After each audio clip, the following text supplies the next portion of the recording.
ಹಾಗಾಗಿ ನಮ್ಮೆಲ್ಲರ ನೆಚ್ಚಿನ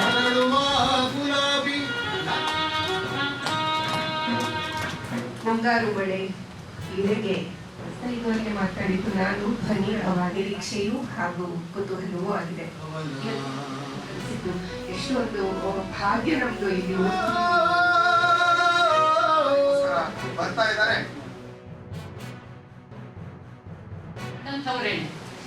ಆದ್ರೆ ಬರ್ತಾ ಬರ್ತಾ ಬೆಳೀತಾ ಆ ವಿಸ್ಮಯ ದಿನ ನೋಡಿ ನೋಡಿ ನೋಡಿ ನನಗೆ ಪರಿಚಿತ ಆಗ್ಬಿಟ್ಟು ಅದನ್ನ ಮರ್ತೇ ಬಿಡ್ತದೆ.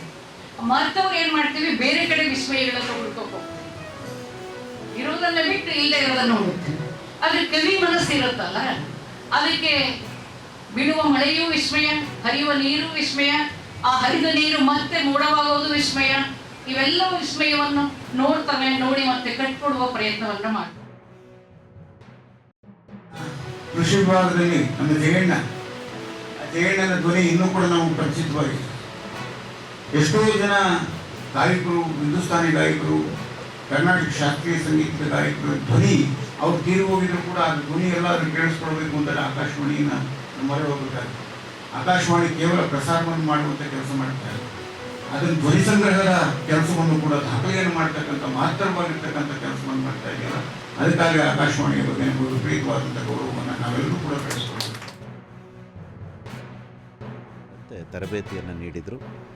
ಆಕಾಶವಾಣಿ 90 ವಸಂತಗಳನ್ನು ಪೂರೈಸಿರೋ ಹಿನ್ನೆಲೆಯಲ್ಲಿ ಅಭಿವೃದ್ಧಿ ಪತ್ರಿಕೋದ್ಯಮದ ಬಹುದೊಡ್ಡ ಎಲೆಕ್ಟ್ರಾನಿಕ್ ಮಾಧ್ಯಮವಾದಂತಹ ಆಕಾಶವಾಣಿ ಸಾರ್ವಜನಿಕರಿಗೆ ಅನುಕೂಲವಾಗುವಂತಹ ಇಂತಹ ಅನೇಕ ಕಾರ್ಯಕ್ರಮಗಳನ್ನು ನಿರಂತರವಾಗಿ ಮಾಡುತ್ತೆ. ಆಕಾಶವಾಣಿಯ ಧ್ಯೇಯ ವಾಕ್ಯವೇ ಬಹುಜನ ಹಿತಾಯ ಬಹುಜನ ಸುಖಾಯ.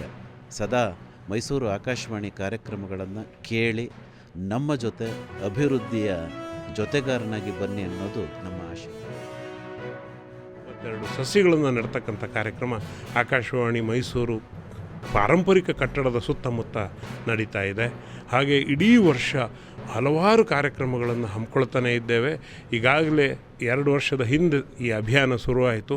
ಹತ್ತಿರ ಒಂದು 90 ಕಾರ್ಯಕ್ರಮಗಳಿಗೆ ನಾವು ಇದನ್ನು ಮಿತಿಗೊಳಿಸ್ಕೊಳ್ತಾ ಇದ್ದೇವೆ. ಯಾಕಂದರೆ 90 ಬಹಳ ದೊಡ್ಡ ಸಂಖ್ಯೆ. ಕಾರ್ಯಕ್ರಮಗಳು ನಡೀತಾನೇ ಇದ್ದಾವೆ, ನಿರಂತರವಾಗಿ ನಡೆಯೋದ್ರಿಂದ ಎಲ್ಲ ನಮ್ಮ ಶ್ರೋತೃಗಳಿಗೆ ಧನ್ಯವಾದಗಳನ್ನು ಹೇಳಬೇಕಾಗತ್ತೆ.